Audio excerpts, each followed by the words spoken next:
Allez, bonjour à toutes et à tous, très heureux de vous retrouver. Et bonjour pour ceux qui voient ma gueule pour la première fois, rebonjour à ceux qui l'avaient déjà vu par le passé. Bon, je vous rassure, je vais pas mettre ma tronche sur toutes les vidéos non plus, mais c'est vrai qu'une fois de temps en temps, ça fait pas de mal d'avoir son interlocuteur avec un visage humain, plus que juste la voix que vous entendez parfois plusieurs fois par semaine. Donc voilà, ceci dit, aujourd'hui j'ai quand même quelque chose de plus intéressant à vous montrer que ma gueule, et on va parler d'une thématique qui me tient particulièrement à cœur, mais surtout que je vois très mal retraitée. Donc pour éviter que mes propos soient détournés, je préfère aujourd'hui prendre la parole directement sur ce sujet, et on va parler d'interopérabilité de blockchain, etc., etc. Pourquoi moi dans mon portefeuille c'est quelque chose que je mets ou que je tente de mettre à profit actuellement, comment je l'ai fait, qu'est-ce que j'entrevois pour la suite, etc. Pourquoi je le fais. Tout ça, on va essayer de le détailler. Donc, c'est clair qu'à mon avis, ça va être compliqué de faire ça en 10 minutes. 15-20, ce serait plutôt pas mal si j'y arrive. Donc, voilà. Comme d'hab, je retrape pas ces vidéos. Tout est enregistré en une fois, etc., etc. Voilà. Donc, on démarre sur cette thématique. Pourquoi ça m'intéresse tout simplement parce que c'est un peu mon travail à la base, en fait, de capter ce que vont faire les gens avant qu'ils aient envie de le faire eux-mêmes. Ce qu'on appelle la spéculation quand même à la base. Donc le but, c'est de trouver des idées qui pourraient être dans la tête des gens après, avant même que eux y pensent, et d'essayer de se positionner sur les zones de prix dans lesquelles cette spéculation, qui est donc une prévision de l'avenir, qui est donc associée avec un risque, peut être faite avec une gestion du risque. Donc on va parler de deux choses aujourd'hui, d'une idée et d'une stratégie de trading. Et il faut bien que vous, dans vos têtes, vous soyez capable de séparer les deux, parce que ceux qui tradent leurs idées sans stratégie de trading, ça va droit dans le mur. De même que ceux qui traitent des stratégies de trading en permanence sans avoir d'idées sont les gens qui font les girouettes tout le temps. Ça achète, ça vend, ça fait n'importe quoi, et puis dès qu'on est dans des ranges, chose dans laquelle on est actuellement sur les cryptos, franchement, c'est là où les stratégies de ces gens-là sont pas très profitables. Donc à mon avis, on est dans une ère de marché où aujourd'hui, il faut clairement essayer de se construire un plan. Quitte à avoir tort et prendre un stop loss, mais il faut mieux avoir une idée que de trader n'importe comment. Donc, je vais essayer de vous donner une idée, après vous en faites ce que vous voulez.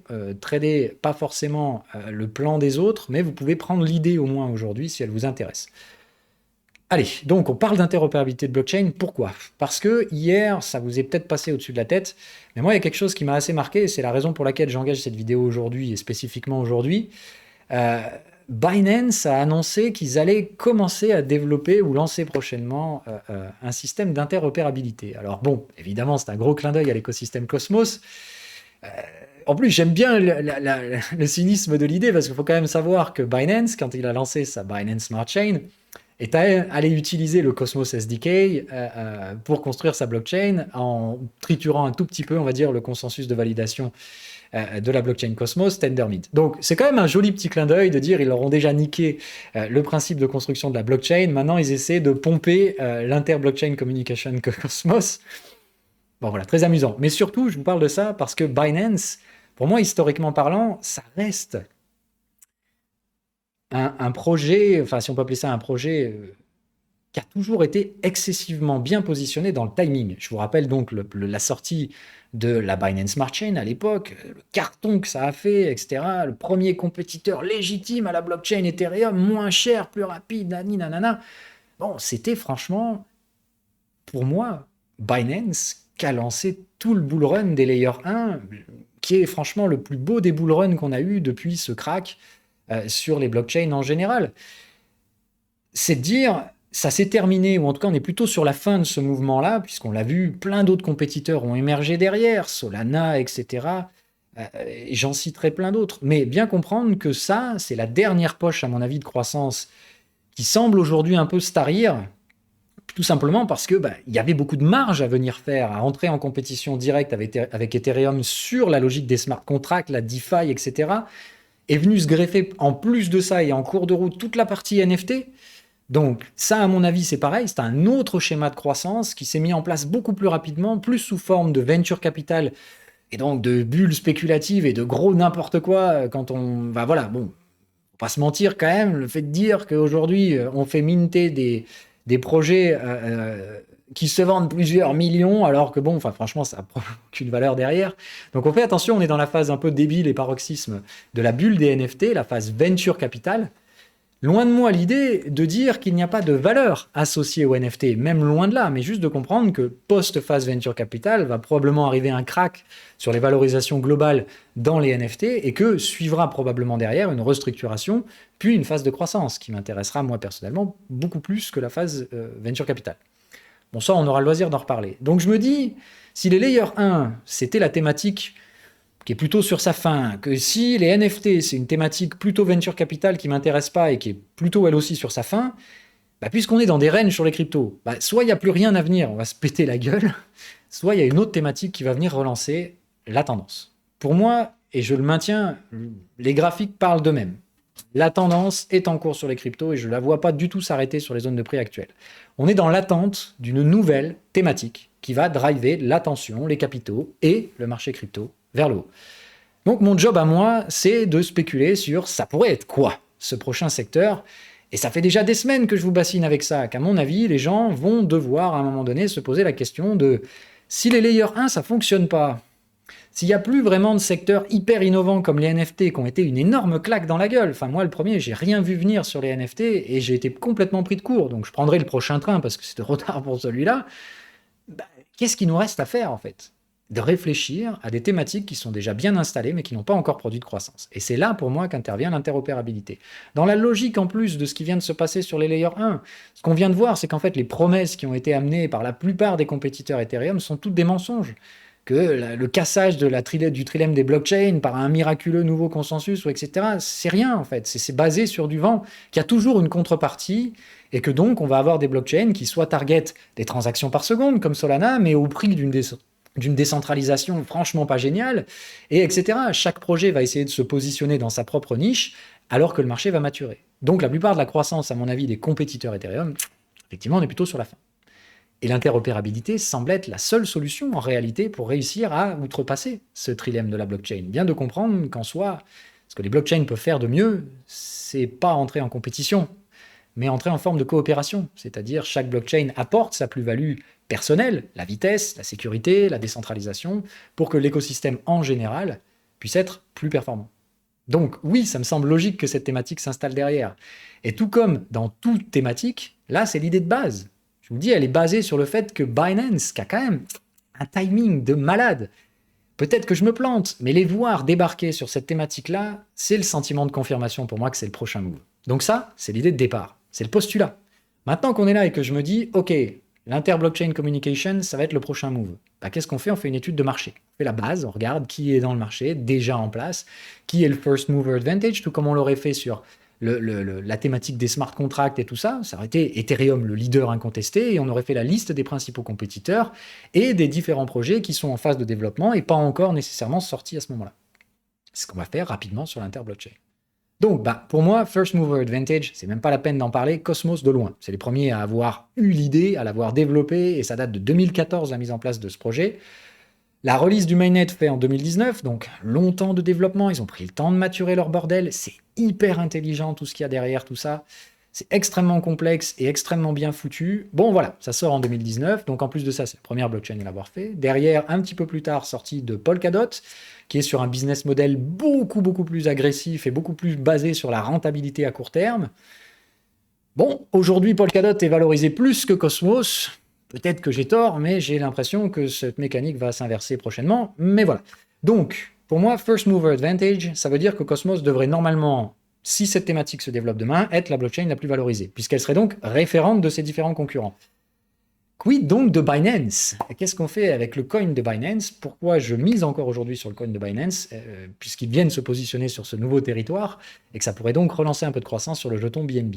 Donc attention, là encore une fois, à ne pas commettre l'erreur de comparer ce qui n'est pas comparable. BNB, c'est un conglomérat. C'est un peu l'Amazon de la blockchain, c'est-à-dire ils sont partout là où il y a un peu de marge à faire et un peu de croissance à récupérer. Donc, le jeton BNB ne valorisera pas correctement l'IBC qu'ils vont essayer de copier. Ils valorisent à la fois la Binance Smart Chain, à la fois l'IBC qu'ils vont tenter de copier sur Cosmos.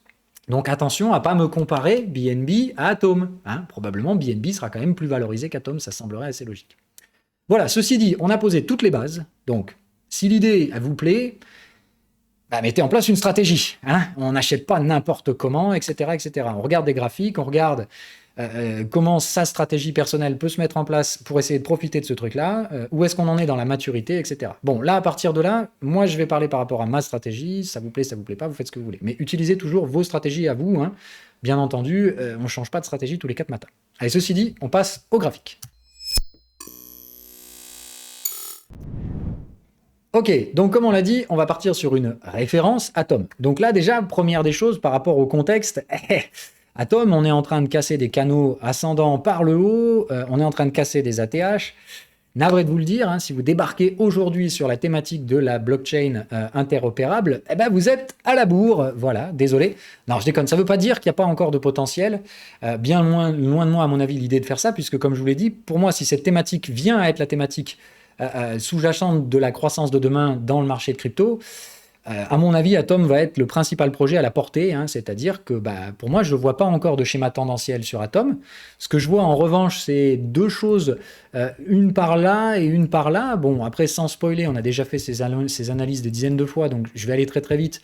On a un premier breakout qui est avorté ici, qui a été très volatile, c'est ce que traduisent ces analyses ici avec les petites mises en valeur orange. Deuxième chose ici, boum, on répète de manière très volatile. Là, c'est plus de dire, c'est l'ensemble du marché crypto qui avançait, donc tous les bons projets, Atom compris, suivent le marché ici. Mais n'a jamais été leader, Atom n'a jamais été au centre de l'attention, etc. Il y a eu cette phase-là ici, moi, qui me plaisait beaucoup, raison où c'est là où j'ai mis mes premiers investissements dans Atom, où je mettais en place des stratégies en suivi de tendance, pensant que tôt ou tard, de toute façon, cette thématique allait entrer au centre des discussions. Bon, évidemment, comme toute stratégie spéculative, ça peut paraître miraculeux quand on raconte l'histoire après coup. Moi, j'essaie d'être transparent vis-à-vis de vous. Ça a été un premier échec ici, puisque sur des prix d'entrée entre 20 et 23 $, je me suis quand même remangé le gros crack jusqu'à 8. J'ai tenu les positions, hein, qu'on se le dise. Mais faut bien savoir que j'avais pas du tout la certitude à ce moment-là de pas avoir fait un très mauvais choix, mais évidemment, tout choix en buy and hold est assorti d'une durée minimum avant de juger. Donc j'avais transféré ces achats en buy and hold, leur donnant une échéance début 2022. Donc si début 2022, cette thématique n'avait jamais été revenue à l'ordre, j'aurais probablement encaissé mes pertes. Bon, évidemment, là, après coup, c'est facile à dire, ce fut un bon choix, puisque donc le marché s'est repris, et surtout sur ces zones-là, j'en ai profité pour accumuler à bien meilleur compte sur ces zones-là. C'est une stratégie que je connais personnellement, qui traduit normalement l'échec de 2 breakouts de suite, c'est-à-dire que le premier breakout qui s'est produit sur cette zone-là est invalidé et les prix reviennent taper le niveau de breakout. S'ensuit un deuxième breakout qui échoue également et qui revient retaper l'ancien sommet du premier breakout, ce qu'on appelle donc un overlap. Et ici, normalement, s'il y a troisième tentative, c'est-à-dire retour sur le deuxième breakout, normalement, le troisième est le bon. Bon, je ne peux pas aller très loin dans ce thématique aussi, mais ici, il s'agit donc d'une stratégie que je connais très bien et qui me permet d'exploiter une stratégie tendancielle dans un marché qui a jamais réellement eu le vent en poupe. Il a suivi, en fait, les valorisations de marché. Ça se voit très clairement, en fait, si on regarde Atom versus BTC, d'ailleurs, puisqu'on voit bien qu'ici, en soi, Atom, ça a juste suivi le marché. Hein. Voilà. On voit bien que arbitrer face à Bitcoin, il a juste suivi le Bitcoin, hein. Parfois un peu plus vite, parfois moins vite, mais globalement, il ne s'est jamais apprécié. Aujourd'hui, cette dynamique arrive et en fracas. On casse tout au nord, etc. On est sur des plus hauts biannuels de pricing face à Bitcoin et surtout, dans le contexte actuel, il n'y a plus vraiment de référent. Il me semble que la prochaine zone ici, c'est 2 fois plus cher. Donc c'est bien de dire que là, tout ce qui nous reste aujourd'hui à retester, c'est l'introduction, le prix d'introduction relatif à un Bitcoin pour Atom. Donc j'ai l'impression qu'on va par là-bas. Maintenant, la question, c'est quand, comment, à quelle vitesse. Évidemment, tout ça dépend de l'adoption et des processus spéculatifs, offre et demande, qui peuvent déplacer les prix plus ou moins rapidement. Donc on va faire maintenant une étude de prix pour voir où on en est sur Atom. Maintenant qu'on a ce contexte de, on va très probablement réussir ce breakout après avoir échoué les précédents. C'est donc cette vague-là qui va réussir à durablement déplacer la valeur de la zone A vers une zone B hypothétiquement plus haute. La question étant donc de définir des niveaux de valorisation qui sont rationnels. Là, il ne faut pas commencer à vous mettre sur des x20 et des trucs comme ça. C'est possible, mais peu probable. Plus vous essayez de pousser la target loin, plus la probabilité de ne pas l'atteindre augmente de facto. Donc, essayons de rester hors des théories de Moonboys, etc. Moi, personnellement, j'utilise toujours les extensions Fibonacci de la dernière vague pour au moins driver un semblant d'idéal par rapport au prix. C'est plus que, quitte à naviguer dans la choucroute, autant avoir un minimum de plan. Donc moi, la zone que j'appelle la zone conservative, ce serait de viser, on va dire, à peu près en moyenne une centaine de dollars par jeton, hein, c'est-à-dire de déplacer de 5 fois la valeur moyenne courante de l'atome, quitter la zone des 20 pour aller se positionner sur la zone des 100. Il me semble que c'est tout à fait réaliste, hein, au vu de la market cap actuelle, comme on l'a vu. Aujourd'hui, Polkadot, qui n'est pour moi pas le leader de ce domaine, est aujourd'hui beaucoup plus chèrement valorisé, dû à un business model beaucoup plus agressif, qui, à mon avis, n'est pas du tout la bonne stratégie à adopter dans ce type de milieu. Donc, si Cosmos est bien le first mover advantage, il devrait être le leader de ce marché. Rappelle donc que BNB sera probablement plus valorisé, mais qu'on ne peut pas comparer ce qui n'est pas comparable. Donc, ça veut dire que le potentiel de croissance sur le prix d'Atom, x5 par rapport à la dernière zone de prix, c'est tout à fait envisageable, et c'est pas du tout Moonboys.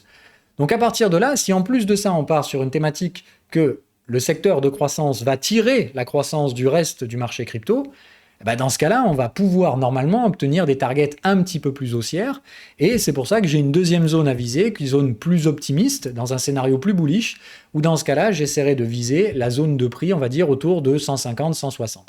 Évidemment, c'est une zone, hein, donc je vais plus ou moins à l'intérieur. Je pense personnellement que la première zone sera largement atteinte, la deuxième, comme je vous dis, c'est un petit peu plus spéculatif, et ce sera à aborder aux fonctions de la maturité de la tendance, si déjà elle veut bien s'installer. Donc c'est le premier des trucs qu'on va faire. Je vais étudier à court terme, parce que c'est en train de se produire, quels sont les signaux techniques que j'ai et qu'est-ce qu'ils me disent de la probabilité de réellement pouvoir déplacer les prix d'Atom. Comme on l'a vu, troisième breakout, normalement c'est celui qui devrait réussir. D'un point de vue momentum, on voit ici une petite phase qui pourrait constituer une forme d'accumulation très rapide. Donc je me dis qu'en plus de ça, dans une vague 5 étendue, on n'est clairement pas obligé de faire ce type d'accumulation, mais ici on en a une, ce qui permet probablement à des gens d'utiliser un peu d'effet de levier. Ça me permet surtout de dire que pour ceux qui veulent jouer la tendance, on peut placer un stop loss assez visible vers cette zone des 20 $ et légèrement en dessous. Parce que je vous conseille de ne pas mettre les stop loss sur les zones très targetées comme ça. Parce que si jamais vous faites ça sur des produits dérivés, vous pouvez très bien vous râper des mèches, etc. Donc moi, ce serait de dire sous cette zone, avec une légère marge de sécurité étant donné la volatilité de ces actifs, je dirais qu'un stop loss à 15, ça peut se faire pour ceux qui veulent faire du suivi de tendance avec des effets de marge. Maintenant, restez quand même plutôt relativement serein par rapport à ça, et rappelez-vous que le levier, c'est la meilleure des façons de donner à quelqu'un d'autre le pouvoir de vendre vos coins. Hein, voilà.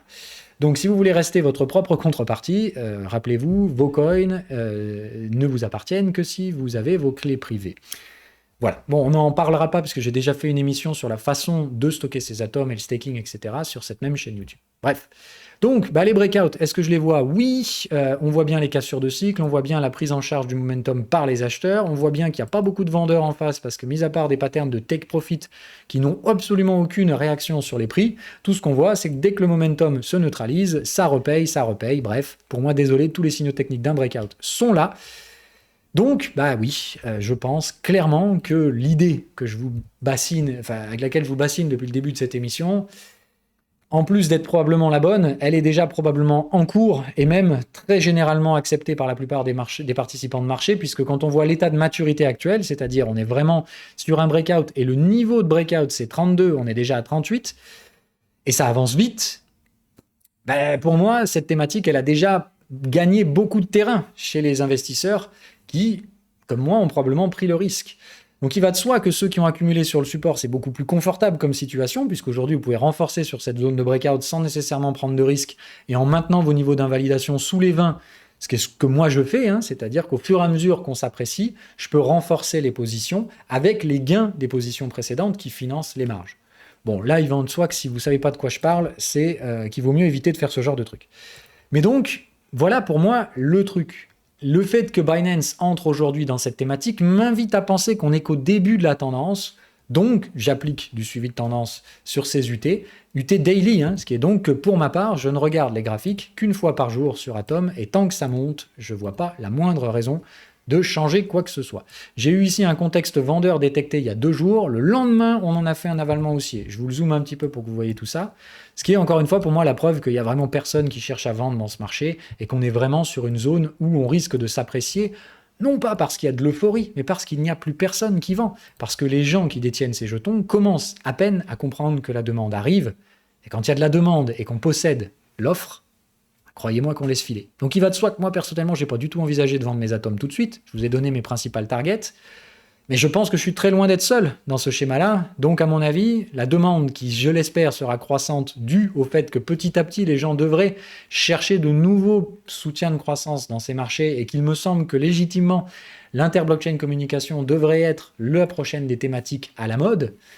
Eh ben, je ne serais pas surpris que de nouveaux projets viennent se greffer, Binance étant, à mon avis, pile poil au bon moment, mais d'autres vont arriver, d'autres thématiques probablement encore plus innovantes que l'IBC de Cosmos ou les parachains de Polkadot ou Dieu sait ce que va nous pondre Binance. Je suis sûr qu'on aura des disrupteurs comme Solana a complètement surpris tout le monde par rapport au Layer 1. Donc, voilà. Moi, à mon avis, ce qu'il faut faire, et on va résumer tout ça en conclusion, si j'y arrive. Ok, donc si je résume, on est parti d'une idée. L'idée, c'était de se poser la question de savoir, avec un marché crypto qui, on va dire, marche un peu dans la soupe, qu'est-ce qui pourrait relancer un peu d'attraction, hein, il nous faut du nouveau. Voilà. Donc, pour moi, dans la logique, je vous ai amené sur la réflexion qui m'a conduit à privilégier la communication inter-blockchain. C'est pas un truc que j'ai commencé hier, hein, je vous le dis, ça fait déjà des mois que j'accumule sur le support. Maintenant, aujourd'hui, que je vois la traction arriver dans ce milieu-là et les éléments factuels qui viennent confirmer ces scénarios, de même que c'est ce que je vois sur les prix avec ces stratégies en breakout, etc., m'invite à penser que c'est là qu'il faut positionner les capitaux dans les prochaines semaines si on veut jouer le marché crypto à la hausse. Parce que le jouer dans son ensemble en mode j'achète tout et n'importe quoi, j'achète le crypto total, on l'a vu pour l'instant, c'est associé à beaucoup de risques. Ça veut aussi dire que si jamais on devait sortir par le bas du crypto total, c'est que le timing est juste pas bon, etc., etc. Et dans ce cas-là, le breakout sera probablement invalidé sur Atom. Mais c'est là qu'il faut regarder vos graphiques en ce moment. C'est vraiment là que ça se passe parce que c'est très probablement ici que la traction va se mettre en place dans les prochains jours. Réussite ou échec, ça c'est l'avenir qui dira. Je rappelle que celui en spéculation qui prétend avoir la vérité, c'est probablement le plus gros mythomane que vous pourriez avoir en face de vous. Donc, tradez par contre vos graphiques. Vous pouvez copier mon idée si vous voulez. Je vous rappelle qu'elle est donc déjà assez mature sur le stade d'avancement. Si vous voulez utiliser des effets de marge, je vous rappelle encore une fois que c'est le meilleur moyen de mourir dans le marché, surtout quand il y a de la volade comme ça. Donc essayez de ne pas être trop gourmand. Si vous avez clairement raté le train, c'est-à-dire pas acheter sur les supports, soyez conscient que vous achetez des cassures de résistance, c'est-à-dire des breakouts. Ça veut dire qu'il faut avoir des targets, il ne faut pas être en mode to the moon, etc. Et il faudra gérer le risque sur les étapes intermédiaires de la tendance. Ça va de soi aussi que si vous ne savez pas trader en tendance, que vous ne savez pas faire de suivi de tendance, réduisez encore de facto les tailles de position. Si vous tradez une stratégie que vous maîtrisez mal, là encore, c'est le meilleur moyen de... Voilà. Et on est plus là pour essayer de devenir riche doucement, mais durablement, que vite, to the moon, Lambeau, etc., etc. En tout cas, c'est la politique de la maison, c'est pas né d'aujourd'hui, j'espère que vous y adhérez, sinon normalement vous regardez probablement d'autres mecs que moi, qui vous chillent des coins un petit peu plus violemment.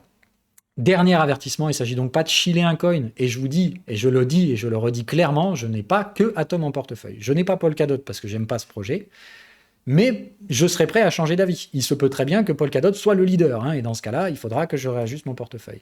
J'achète BNB parce que je pense que BNB sera un compétiteur très très redoutable, tout comme il l'a été par rapport à Ethereum, avec donc la Binance Smart Chain qui nous est arrivée comme une grosse claque dans la gueule à l'époque, et je m'en souviens encore. Donc, je m'attends à ce qu'ils fassent un gros coup sur leur release d'un pseudo IBC, mais je m'attends aussi à ce que ça ne fasse qu'une chose, tout comme ça a été le cas des Layer 1 qui ont encore plus attiré l'attention sur Ethereum. Je pense que quoi qu'il arrive, Cosmos devrait en profiter. Voilà, c'est tout pour aujourd'hui. Bye bye!